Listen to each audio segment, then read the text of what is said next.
jelaskan secara singkat apa sih ATHG itu? ATHG adalah singkatan dari ancaman, tantangan, hambatan, dan gangguan. Nah, ATHG di Indonesia itu ada banyak sekali. Salah satu contohnya yaitu ada korupsi, terorisme, penyebaran berita hoaks, dan masih banyak lainnya. Dan di sini saya akan memperlihatkan kepada kalian salah satu ATHG yang dihadapi oleh Indonesia. Kamu tahu nggak sih? Ini berita yang KPK minta semua aset Syahroni sama keluarga anaknya. KPK? Iya. Iya. Enggak nggak sih? Ada kan? Cuma dijarah sama warga. Tapi ini ada berita. Halo teman-teman. Halo, kamu tahu nggak sih berita yang ini nih? Berita apa itu? Ini KPK yang minta semua aset Syahroni sama Puan.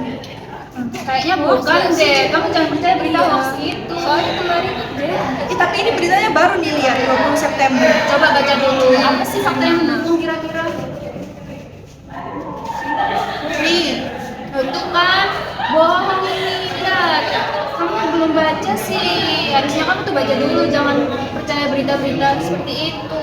Emang kalian taunya dari situ doang? Nih, ada nih beritanya. Mana coba? KPK itu nggak nyita aset Ahmad Saroni sama Puan, cuma ini informasi yang benar itu Saroni mengapresiasi Kejaksaan Agung yang menyita data aset dalam kasus korupsi saya. Iya betul itu, kemarin aku juga waktu ada mata kuliah itu juga dijelasin kalau itu tuh jangan gampang percaya gitu-gitu, kita tuh harus tahu validasinya. Berarti ini hoax dong? Iya. Oh gitu ya. Soalnya ini tuh dari sumbernya yang nggak benar. Iya, kamu dapat berita ini dari mana sih? Harusnya itu kamu cari-cari dulu itu benar apa enggak, kamu jangan gitu. Iya dari sih. Facebook ya? Enggak sih, aku cuma baca-baca dari Google aja. Tiba-tiba muncul kayak artikel gitu, aku baca-baca. Gak taunya hoax. Soalnya itu kalau di Indonesia cuma kayak apa ya? Jarang gitu. Negara yang dimudahkan itu malah. Iya makanya ini ada berita katanya dirampas ya asetnya, makanya aku baca-baca. Aku kasih tahu ya, kamu kalau dapat berita-berita kayak ini ataupun berita yang lain, kamu jangan asal disebar, kamu baca dulu ini tuh benar apa enggak. Kalau semisal kamu mengira ini benar, kamu harus cari dulu data yang mendukung gitu. Iya, kalau kamu asal nyebar nanti kalau kamu ditangkap polisi gimana? Hayo. Iya ya, bisa ada ada pasal ya. loh. Iya, juga ada pasal-pasal yang asal menyebar-nyebar gitu nggak boleh loh. Soalnya ini media-media nggak benar. Iya pas lagi marah berita-berita yang nggak benar. Iya sih, untung aja ya belum aku sebarin ya. Untuk kamu kita dulu Iya sih, kita baca.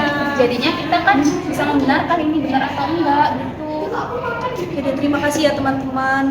Berkat kalian aku jadi tahu berita ini hoax apa enggak. Oke, sama-sama. Nah, video yang sudah ditayangkan sebelumnya merupakan salah satu contoh dari ancaman, tantangan, hambatan, dan gangguan yang ada di Indonesia, yaitu penyebaran berita hoaks. Berita bohong atau hoaks adalah salah satu contoh nyata dari unsur gangguan dalam kerangka ATHG, khususnya dalam konteks keamanan informasi dan stabilitas sosial. Hoaks didefinisikan sebagai informasi palsu yang dibuat seolah-olah benar dan disebarkan dengan tujuan untuk menipu, memprovokasi, atau menciptakan kepanikan di masyarakat. Penyebaran berita hoaks merupakan gangguan serius karena dapat 1. Memicu konflik, perpecahan, dan ketidakpercayaan terhadap pemerintah dan institusi resmi. Yang kedua, mendorong tindakan yang tidak aman, misalnya menolak vaksinasi berdasarkan informasi palsu tentang kesehatan. Yang ketiga, merusak kemampuan individu atau kelompok untuk membuat keputusan yang rasional berdasarkan fakta. Oleh karena itu, masyarakat sangat penting bagi kita untuk tidak mempercayai berita hoaks tanpa adanya sumber yang jelas dan terverifikasi. Untuk melindungi diri dari gangguan berupa hoaks, kita harus selalu bersikap kritis dan melakukan verifikasi. Kita menerima sebuah informasi, terutama yang sensasional atau memicu emosi. Kita wajib mencari tahu sumber aslinya. Sumber yang kredibel biasanya berasal dari lembaga pers resmi yang terdaftar, situs web instansi pemerintah, atau para ahli di bidangnya yang memiliki rekam jejak yang jelas.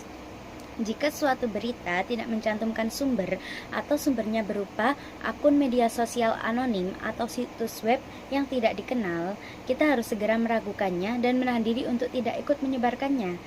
Tidak memverifikasi dan langsung mempercayai hoaks sama saja dengan membiarkan diri kita menjadi bagian dari gangguan yang mengancam ketahanan dan persatuan bangsa. Jadi, demikianlah penjelasan saya mengenai ancaman, tantangan, hambatan, dan gangguan yang ada di Indonesia. Sekian, terima kasih.